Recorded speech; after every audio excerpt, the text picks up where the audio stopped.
Hey, this is Sabrina Monarch of monarchastrology.com. And this video, I'm going to talk about the lunar nodes, the nodes of the moon, switching from Sagittarius and Gemini to Scorpio and Taurus.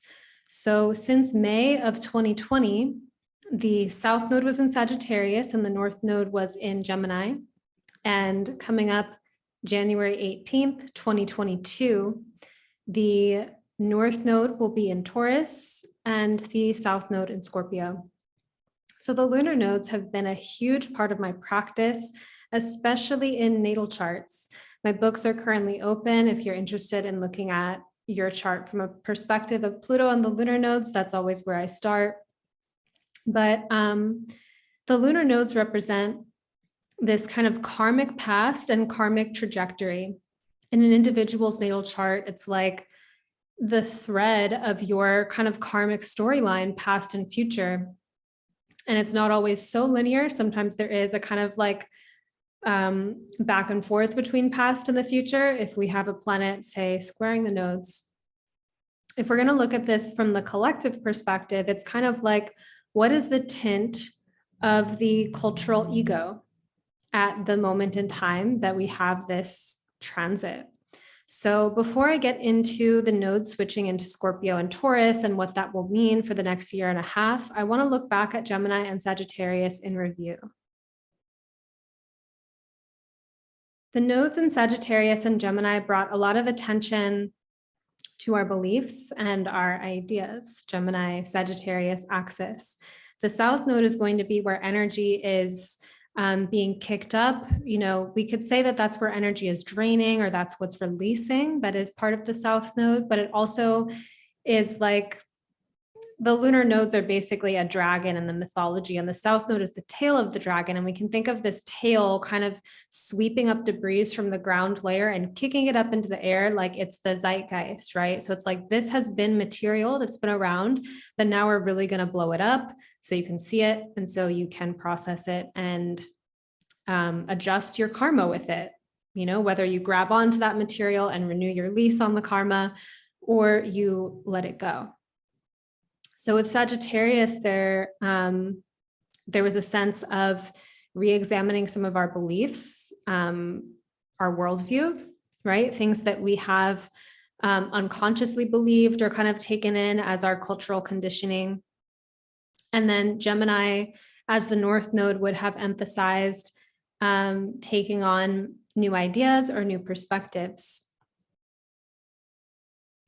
One way that this showed up was this proliferation of so many different storytelling narratives about shared issues, such as the pandemic, right? Like there were a lot of divergent narratives about what the pandemic is, you know, where it came from, how it started, from kind of like the scientific perspective to the conspiracy theory perspective, from the spiritual perspectives, right? And all of these different narratives about how the collective, how the individual ought to deal with it. And Sagittarius also relates to culture and things like tribe as well as race. And Gemini relates to language and the capacity to translate between the worlds. So Gemini Sagittarius, when I see this in natal charts, when there's a planet squaring these nodes, sometimes there's a theme in the individual's life that they've been in a lot of different cultural spaces, that they grew up for a couple years in one country and then moved to another country, and their parents didn't speak the language, but they did, and they became the translator. Or the person has traveled so much that they have this sense of belonging everywhere and belonging nowhere. Like they are this intermediary Gemini between the worlds, Sagittarius. And so this can be a sense of, on the one hand, a lot of fruitful kind of cultural literacy and being able to move between cultures. And it can also be a deeper grasp on some of the misunderstandings, which is also a Gemini thing, communication. What are the communication barriers? What are the misunderstandings? Where are the clashes in worldview between these groups of people, or between these countries, between these differing worldviews? And so I think that this experience we had on the internet, say, of like echo chambers, or, interacting with people with wildly divergent viewpoints, and the sense of further division ideologically, or kind of ideological warfare, or where there was space to kind of bridge the gap, or create some transformative breakthrough in communication. The eclipses, so the eclipses always involve the nodal axis, the lunar nodes. The eclipses the summer of 2020 on these nodes in Gemini and Sagittarius saw the murder of George Floyd and the subsequent spikes in the Black Lives Matter movement, as well as an increase in collective conversation around race and racism. So we have here Gemini Sagittarius axis, and remembering what I said about this kind of dragon tail kicking something up that's already been here. One of the parts of the conversation around Black Lives Matter is that this isn't new. Racism isn't new. It's been here, but now people can see it in this different way because of like videos, right, spreading on the internet of police brutality, or like racial targeted police brutality, and this becoming more part of the collective conversation to, and that reaching groups of people that weren't paying attention to that. So then there was this collective call for greater cultural literacy, essentially. So cultural Sagittarius, Gemini literacy, for those who have had the privilege to not think about race in the same way. So like white people not thinking about race in the same way as people of color, there became this kind of call to responsibility, or call to, do research, read books about racism and anti-racism. And books about anti-racism were like selling, kind of like selling out, I think. And so that kind of Gemini like increase in cultural conversation, increase in this being something that, you go to the market and there's signs, Black Lives Matter, like it's been put into collective conversation, right? So this has been the Gemini Sagittarius kind of zeitgeist energy since May of 2020. Another kind of thread that this took on was toward the end of the nodes being in this sign, in these signs, there was movement around cancel culture. So cancel culture started out as something that was just kind of happening, and there wasn't as much meta dialogue about it, or there was a fear that if you critique cancel culture, that you'll put yourself in front of the mob and also be canceled, right? And then toward the end, there began to be a lot more critique about cancel culture itself, including from the activist communities, which have often been part of cancel movements. So I want to credit Ari Felix, saltwater.stars on Instagram for the cancel culture part. I'm not sure if I think about cancel culture's rise and fall from the lens of these nodes, had it not been for their work. So not that cancel culture has gone away, but we also saw the rise of the critique of it. And so this Gemini Sagittarius, the sense of, we have these groups of people, Sagittarius, so communities, tribe, people with similar worldview, racial groups, national groups, the sense of like either kind of like shared land, shared belief system, shared community, and the kind of language, right, that is spoken amongst people with the similar worldview or who come from the same place. And the kind of back and forth between different groups of people around how do we get on the same page, Gemini? Like, how do we share a reality, so that we're not in these kind of echo chambers and talking at, walls and not really communicating, but like, let's build a bridge, Gemini. Can you see my reality, you know, from my perspective? Can I see your reality from your perspective? And where that was not possible because of an excess in dogma, Sagittarius, and belief, right? And so certain belief systems can have it wired in that nothing else is valid. And Gemini and Sagittarius can really be about rationalization in that way. So one that I've been thinking about lately, which is not, you know, new, but in Christianity, the way that it's practiced sometimes involves things outside of it being satanic or like temptations, right? So the worldview holds a kind of whatever's outside the gate, you know, is Satan or some kind of temptation. And so when we have an ideology or a viewpoint about reality that explains away the anomalies or explains away the data, and we take in the data to rationalize our existing viewpoint, then we're not going to change our minds. We're not going to change our vision of reality. And so this kind of came through, you know, to bring it back to Black Lives Matter. The resistance to that movement is to kind of, in this impulsive way, to be like, well, all lives matter, which is to invalidate the message of the movement, which is never saying that all lives don't matter, but that there has been specific inequities and injustices that Black Lives Matter is addressing, right? So thinking about how open we were, or the collective was, during the North Node in Gemini to see things from other perspectives, as opposed to simply holding on to an ideology. And for some people, you know, the ideology could have been, well, race issues have improved, or we live in like a just world, like everything's fine in that regard. And to take in the information about that not being the case, to be able to be flexible enough in mind to take that in and to adjust.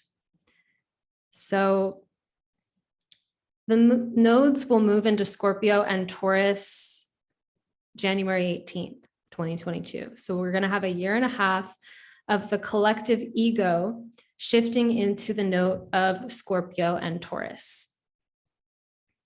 With Taurus as the North Node, that's going to be the energy that's incoming, or the energy that we are focusing on, or kind of like, you know, building.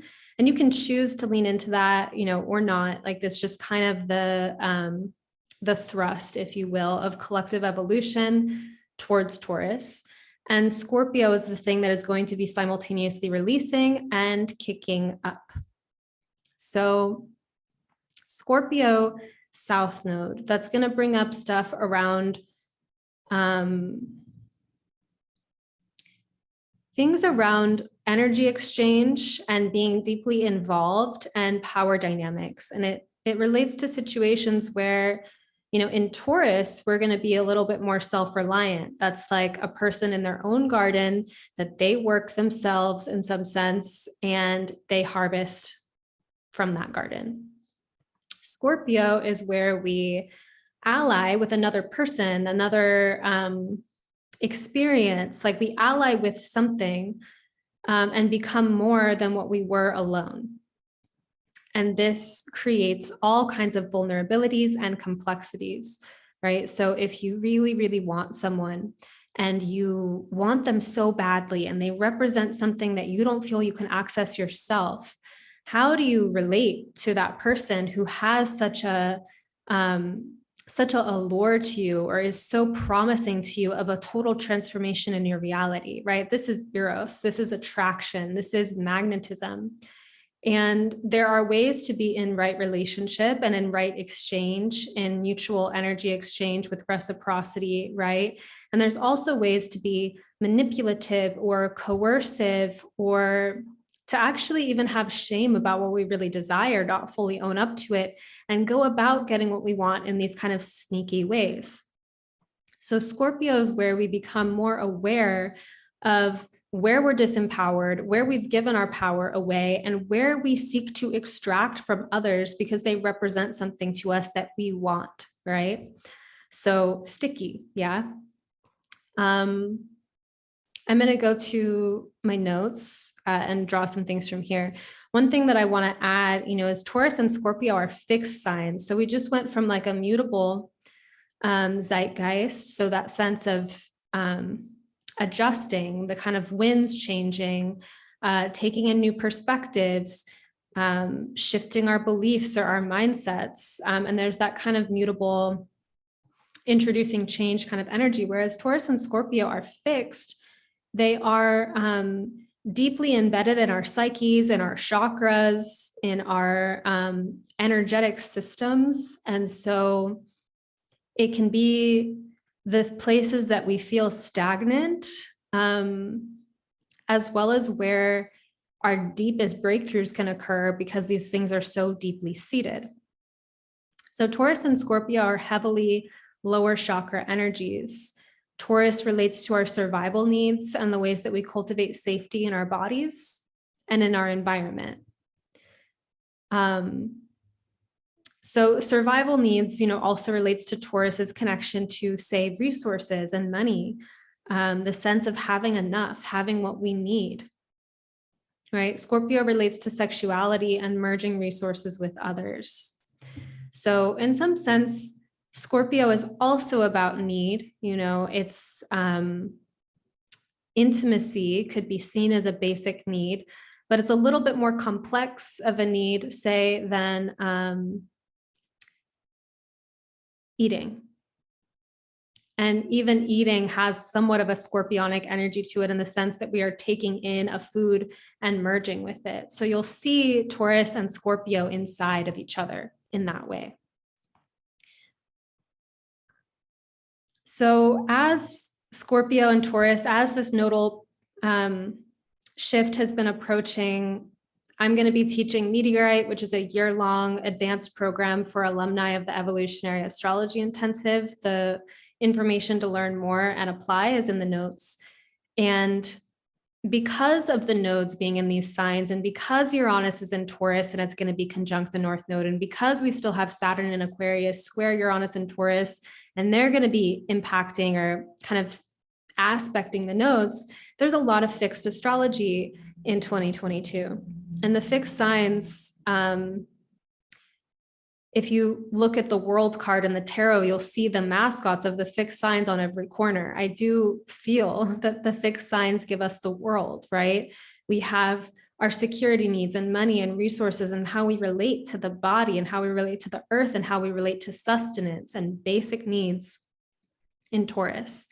We have our kind of creative, generative power, our inner child, our inheritance of our own cosmic royalty and cosmic creativity in Leo. And then we have Scorpio, which is about this energy exchange and sexuality and merging and the law of synergy, how we become more, and like a third thing is born from the union of two. And then we have Aquarius, which is about whole systems and paradigms and matrices of thought, like the architecture of the mind and the way that that influences what is possible. So all of these signs are immensely powerful, the fixed signs, and they're also so deeply complex, right? Like, let's take food, for example, like Taurus, food. Sometimes we do have a healthy relationship with food. A lot of people have a journey with food in terms of the traumas around food, how we related to food when we were young, how accessible, healthy food was, how safe we felt, like if we had enough, or, was there weird energy connected to the food? Like you better eat everything on your plate, even if you're not hungry. Like it's a basic thing, but it can become so complex and emotional, similar to like money. At its most basic level is a medium of exchange, right? And it becomes so storied with our money traumas our judgments about money, our fears about who we would become if we had money, our fears about who we are when we don't have it, all of this, right? So things get sticky and complex. The North Node in Taurus is suggesting like an incoming theme around sustainability, such as like for the planet, like being more earth conscious, so more green. I think with Uranus conjunct the North Node, like earth-based technologies. At a personal level, that could be breakthroughs around how we relate to ourselves as earth, you know, how we relate to our own bodies from an increasingly like awakened place, right? Like if we've taken in a lot of programming about what the body is or who we are, that's not true to us, right? Like even the kind of mechanistic worldview and mechanistic conditioning alters how we treat the body. There's a sense of like the mind-body connection, right? And do we have a worldview that the mind is the driver of the body, you know, or is there a mutual channel going both ways? Like, how do we relate to the mystery of the soma? There also could be something around really increasing our self-esteem over the next year and a half as an antidote to some of our most addictive issues, Scorpio, relating to addiction and compulsion and where we are entrenched in these kinds of emotional fixations, right? And these become so biological. Like if you have an addiction that has, you know, it lives in your body, you have these cravings and it becomes easier to fulfill the craving than to change the whole thing. And why I bring up self-esteem is that there is a kind of shame and addiction connection, right? Like feeding the addiction, feeling shame, feeding the addiction, feeling shame and relief, feeding the addiction, and being in this cycle. And upticks in self-esteem can help us to gain the insight about how to change those patterns, as well as the motivation to. Or, you know, when it comes to, say, like love and romance, and we're involved in some sticky kind of, you know, toxic situation. Toxic, I wonder how popular that word is going to continue to be throughout this nodal experience. Maybe it'll be questioned, right? Who knows? But the toxicity that we put ourselves into says something about what we think about ourselves, right? It's like what we think we're worth. And what we think we're worth and how we feel about ourselves will influence what we get involved in, what we have space for. And some of these things could be traumas that started out earlier than we really had the kind of like rational capacity to, you know, suss these things out. And so we're not like entirely responsible for the things that happened to us in our early life before we had more agency, right? But then as adults, we are responsible for how we integrate and metabolize and heal and like deprogram some of those patterns. So in preparation for the nodes entering fixed signs and starting to really, you know, as I was saying with meteorite, we're going to be focusing a lot on the fixed signs. I've just been tuning into the fixed signs like in the field. So one thing is this book, Tapping into Wealth, which is about EFT, a somatic trauma healing technique to work with traumas around money and scarcity. And by the same author, this book called Unblocked, which is about healing through the chakras. And Margaret Lynch, the author, proposes that many people seek to fix their issues through the upper chakras. So the upper chakras relating to like our spiritual opening and our insight and our mind. So we seek to fix our deepest issues through our mindset, through affirmations, through spirituality. And while I do love those things, and I think they are great as part of a multi-pronged approach to a holistic life, right? Margaret Lynch is talking about how without addressing the root and literally the root chakra, that there's these deeper places inside of us that feel unsafe or are still traumatized by a set of impressions or traumas that we absorbed in childhood. So even if we make things kind of nice up in the upper chakras, she uses the metaphor of it's like putting frosting on a moldy brownie. Or I think my friend with the Scorpio Taurus nodes was talking about this phenomenon with me of people that try to do a lot of manifestation, but don't do shadow work. It's like they're trying to put glitter on shit, right? And so there is going to be that kind of sense with the Scorpio Taurus of like, Taurus relates to the colon, the reproductive organs of the genitals. Taurus relates to the mouth and the throat. So we're talking about what we eat and what we shit out, or the pretty frosting on top and the moldy brownie underneath, like the sewage system, what's happening underneath, like Scorpio South Node is going to care about like, okay, but what's really happening down there? What's the magnetic core of the situation that's attracting these kind of surface issues? What's at the root? Like that is going to become super important. And so while the theme might be increasing our kind of self-esteem, self-worth, stability, cultivating something of value, right? With the Taurus North Node, there's the sense of, well, what's stuck in our system, what's lodged in there, that's keeping us entrenched in these negative patterns or unable to move forward toward our goal because we have all of these sabotage or procrastination or low self-worth or addiction issues.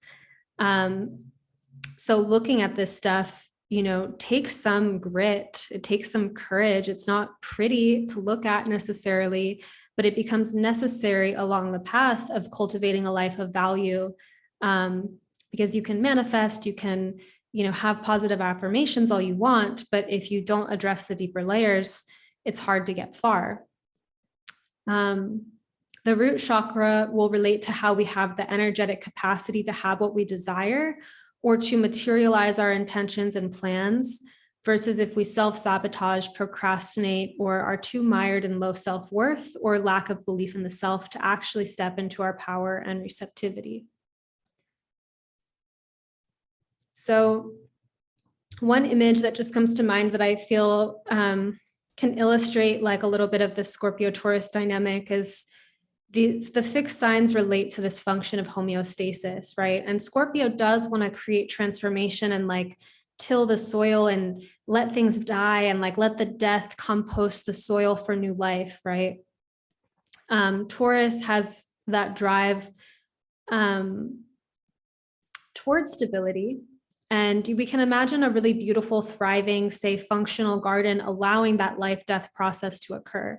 But where we get really like tight around wanting to keep something alive and not let it die, such as a pattern in our ego, things get harder and kind of more lodged and more stuck.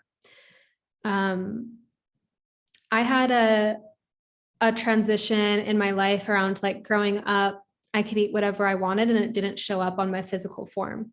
So I didn't really have to learn about, managing what I ate if I were to care about what it would do to my weight, my appearance and whatnot.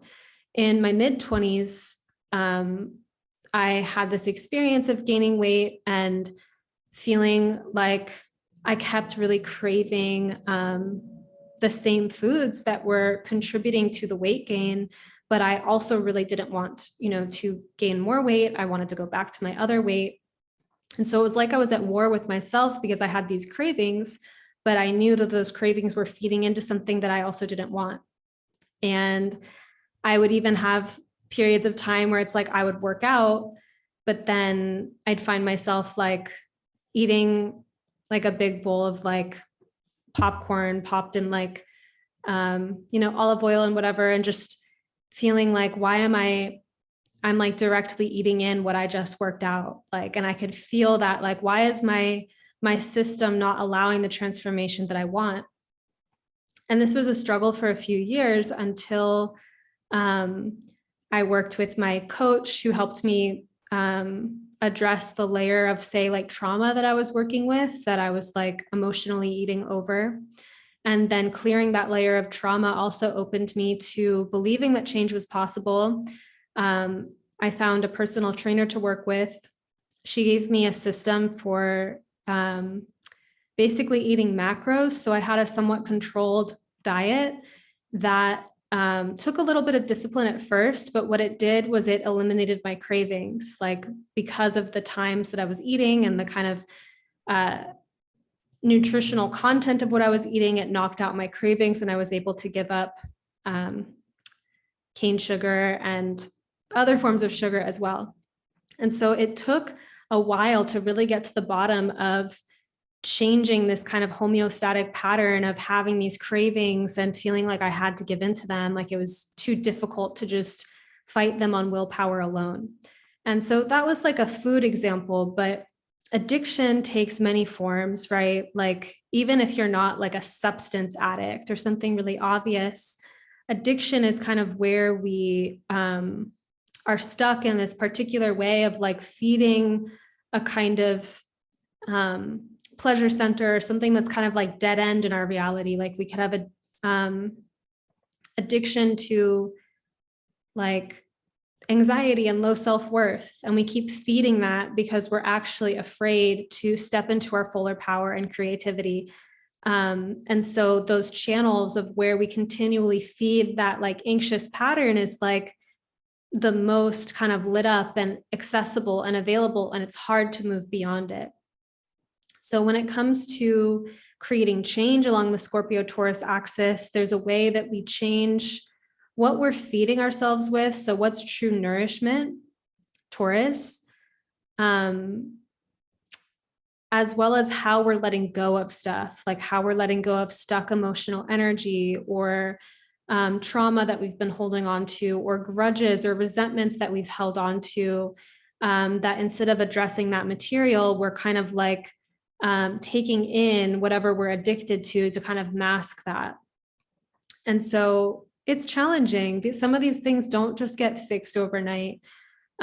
Scorpio also really likes catharsis in some sense. So like a ceremony or a ritual.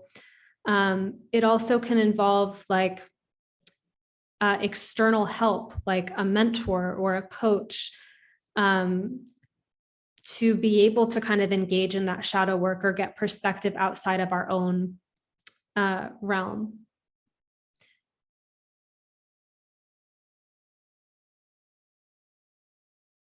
The North Node in Taurus will relate to personal and collective effort to create more stability and sustainability, financial livelihood, and meaningful relationship with resources, the body, and the earth, right? So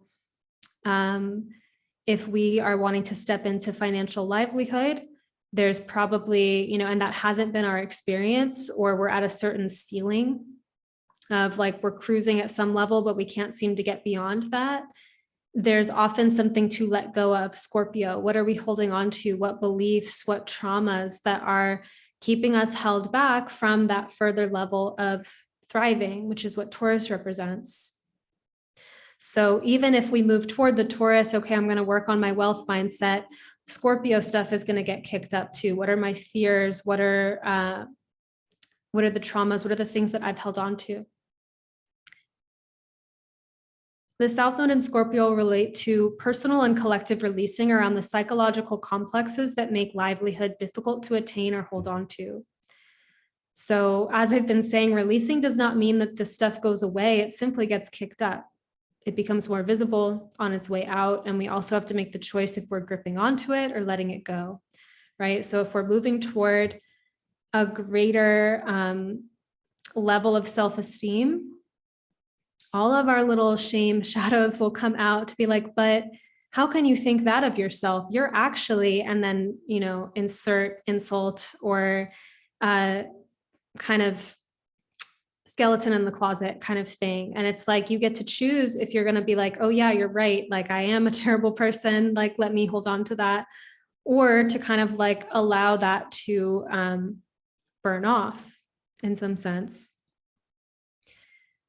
So consider the voice that has objections and resistances to you, insert the blank, being financially well off, being in healthy relationships, being valued at your workplace, being validated by society and living your purpose and genius, and so on. Like anything that really represents you thriving, what are all the skeletons in the closet and all the fears and all the shadows? If you move toward that which is truly valuable to you, you end up addressing that dust layer. These are the pieces of psychological material that need to be released to allow for greater prosperity.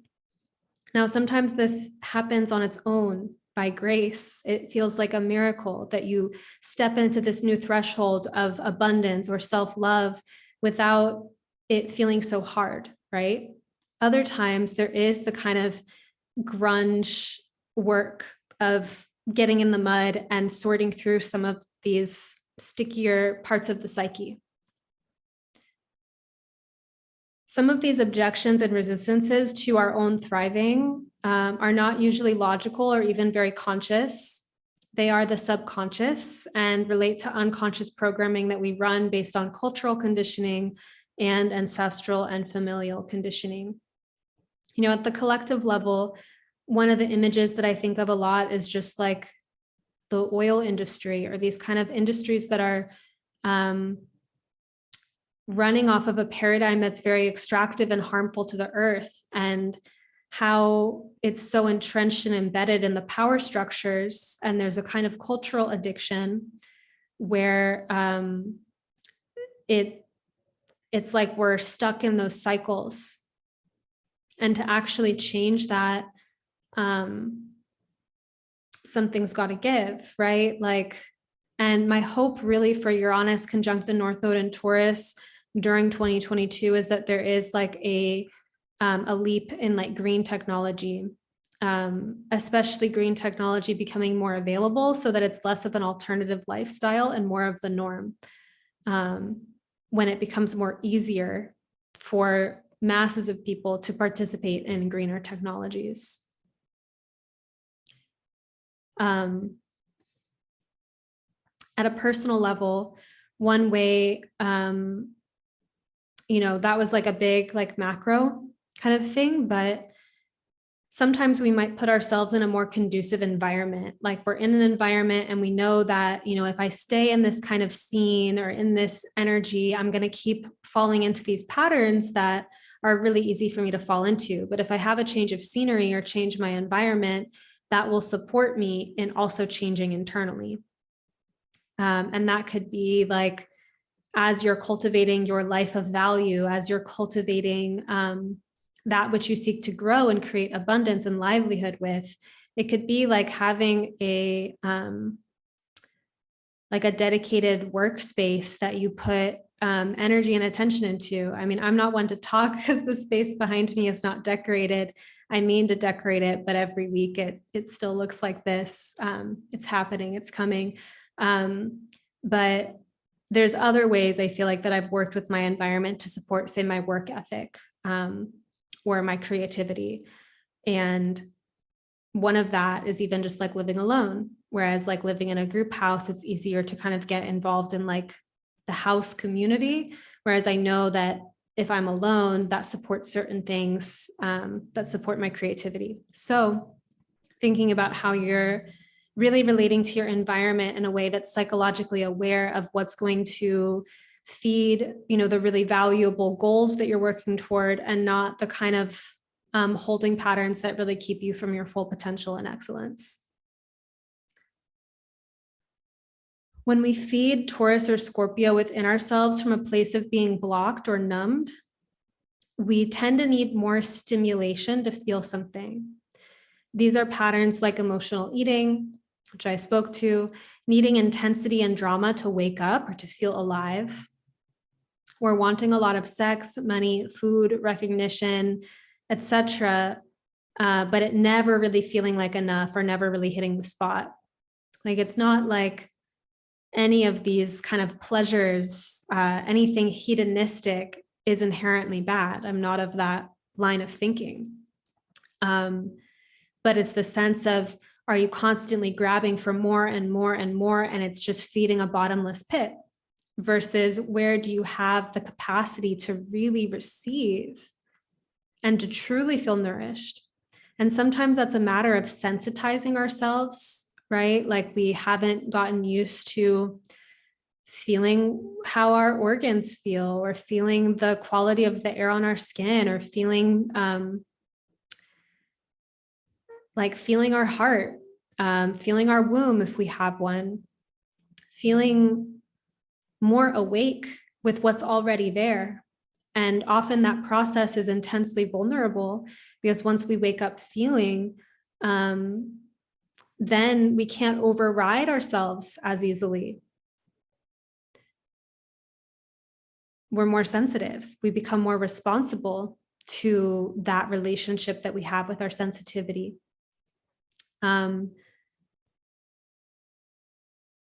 There's also a way that, we have a relationship with that which we eat, that which we merge with. And we have a relationship with all of the ways that we receive, whether that's, compliments or love, right? And it may not feel like it's hitting the spot. Say if we receive love for something that's like a really superficial layer of us, and there's some deep, tender part of ourselves that we don't let anyone see. So we never get touched there. And so we're always really hungry there, right? But maybe we abundantly allow ourselves to be met at this more superficial layer. And it's like, yeah, whatever. Like people always say that nice thing about me. It doesn't really touch me, right? And so how do we become more sensitive is both taking in what's already there at a deeper level, but also letting ourselves be touched at a deeper level. Back to this idea of like needing more and more and more, but it never hitting the spot. This is also like consumer culture at a collective level, connects to this addictive pattern, whereas it's not like things and material possessions are in of themselves the root of evil. But if we don't have a real relationship with them and they're hollow, and so we keep wanting more things to feed that sense of hollowness, then yeah, we are kind of laying waste to a lot of material and labor and stuff in that process of wanting to be fed when we're never going to be satisfied. So what about tuning in more deeply with what's here, which is going to be more of a, I suppose, a Scorpio South Node lesson being kicked up. During this transit, we need the intelligence of skillfully letting go and clearing space. So how we release emotional stagnancy and trauma. We also need the intelligence of proper feeding of our truest desire. Like maybe it's easier to stuff ourselves with a Netflix binge, but the deeper thing we are craving will take a lot more courage and vulnerability to pursue. Now, as someone that also has certain moments of just being like catatonically out, like tired, just like shut off, I allow myself to go into those spaces because it's like a hibernatory moment before the next thing comes. So when I'm in that space, I've learned not to have shame about it and to just let it be. But it's like intuitively feeling into, yeah, right now I just kind of want to tune out, numb out, watch Netflix, not talk to anyone. But is that truly the most fulfilling? Do I really need to tune out right now? Or is that a form of numbing that's protecting me from a deeper level of engagement with life? And say we choose to engage deeper with life, that is vulnerable. That's high sensation in some sense. And so sometimes we need to pace that opening process. And what are some ways of relaxing that are a more nourishing form of relaxing? So instead of binging shows or scrolling because you're tired and burnt out, walking around a lake or sitting by a tree or making something with your hands, like finding activities that connect you more intimately with your body and with life in your moments of rest than total numbing and dissociation. And to just practice increasing presence and diverging from that numbing or dissociating pattern into presence at an increasing level. Taurus relates to the mouth and throat, what we take in and consume, as well as the voice. A lot of people, if you have a blocked kind of throat chakra, it's hard to speak up. You have a lot of fear about using your voice, and there can be a lot of trauma release just from speaking and sharing ideas, as well as freeze kind of trauma response before getting to that place. Unless your trauma response is fight, then maybe you use your voice in a really destructive way and are stuck in that cycle. But finding kind of like a generative relationship with the throat, with the voice, as a way of kind of exercising some of these blockages in this area. The Taurus rules the throat and mouth. So Scorpio relates to the genitals, reproductive organs, and the colon. So how we merge and create life, as well as how we process waste. Letting go of stuck material we have not successfully purged, but that we've held on to, will naturally help us make more nourishing decisions about what we want to take in, right? So even like when it came to, I guess, really mastering my cravings, because I was ruled by my cravings. Like I always wanted sugary things every day, multiple times a day. It was really frustrating. And it felt like a place that I was like losing a lot of my personal power. By getting rid of those cravings, part of that was about first employing the kind of willpower around shifting my dietary habits, but doing so in a way I couldn't figure out myself. Like a person helped me, and it was like scientifically backed, how to kind of regulate my blood sugar so that I'm not constantly craving more sugar. But when you're already in the habit of eating sugars, the gut kind of wants more of it in some sense. So there's a way that like what we're already digesting and what we're already processing informs what we want more of, right? So if we have the way of kind of letting go of some of these things that we keep homeostatically merging and bonding with, like sugar or situations that validate our low self-esteem or whatever it is that we're addicted to, it will help eventually diminish those cravings. But it's kind of like clearing the ecosystem from the parasitic consciousness, if you will, that wants more of the addiction. And then similarly, having a hunger or desire for something that's really life affirming and really life-giving may challenge us to let go of our stagnancy. So when we have like a noble goal or something that we really care about, and it's like we're committed, sometimes that's enough to help us let go of certain things. A really good example could be parenting, where a new parent is so full of love for their child and so holding the desire to like really nourish this life, that they naturally are more motivated to kind of like let go of some of their own trauma patterning, like to see it come up by the reflection of this situation of, raising a new child. And rather than acting on that material and perpetuating it, to release it in some other way. Right? Like if you are really like living in your genius and you are pursuing something that matters so much to you, you may have the motivation to really kind of work with the shadow material that comes up, as opposed to if you are in a situation that doesn't really challenge you, or like it's not showing you like your higher path or, your livelihood or your greater thriving. There's not as much juice to like clear up those addictive patterns per se.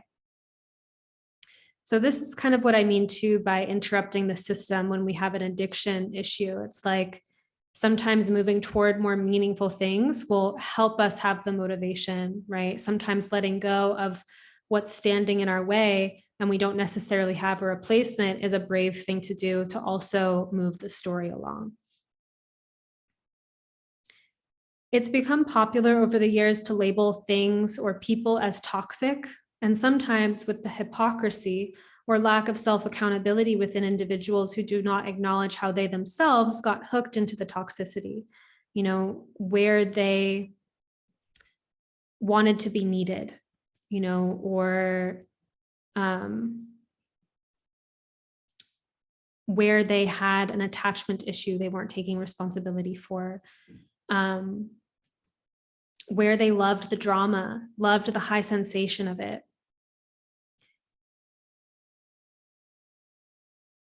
It's one thing to just blame the situation or blame other people.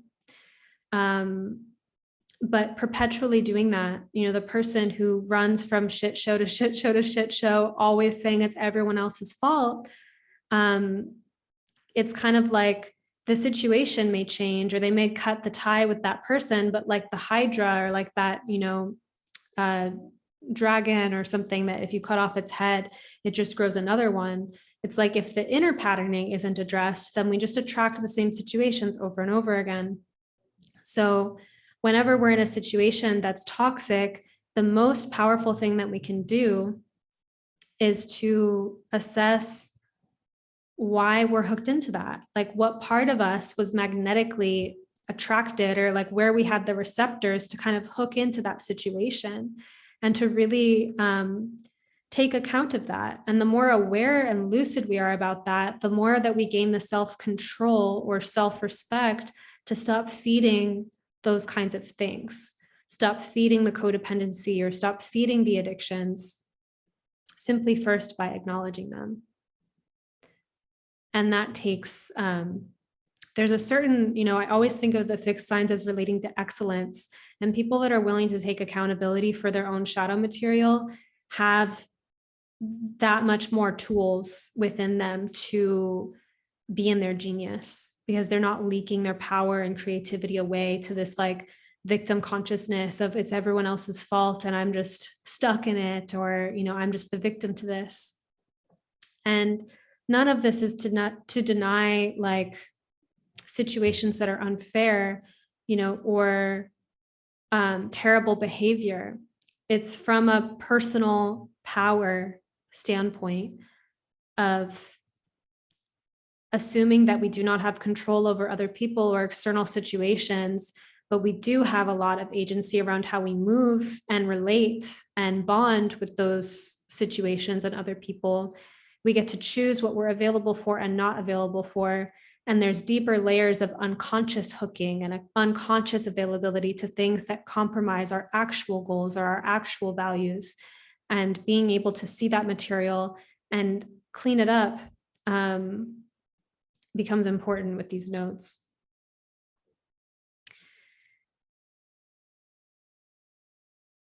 The sturdiness of Taurus as the North Node may stress more popularity around people cultivating a life of value by releasing their attachment to unnecessary drama at a deep level. So not simply cutting the toxic people out while maintaining those patternings that even attract those relationships, but actually undoing their own addiction and compulsion patterns that connected them to those toxic dynamics in the first place.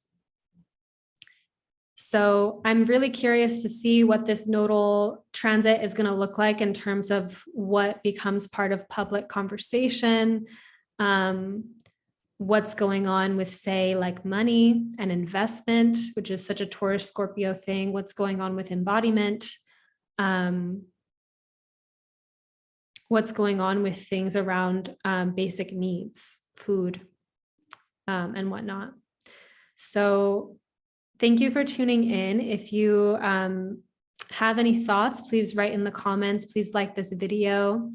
This was at the tail end of a forecast for January 12th to 18th, 2022. But since this transit has a long-term effect, I wanted to make it its own video for reference later. But if you're new here, I write these weekly forecasts about the transits that are happening every week and also have a podcast, Magic of the Spheres, where I share some solo episodes as well as interview episodes. You can find me on Instagram at Sabrina Monarch. My mailing list is also linked below. And of course, Meteorite and information about that, if you've studied with me before in the intensive, is linked below. And the next intensive will be coming out around spring or summer 2022. All right. Wishing you all a really fruitful, abundant 2022. Let me know what you think and how you're feeling in the comments.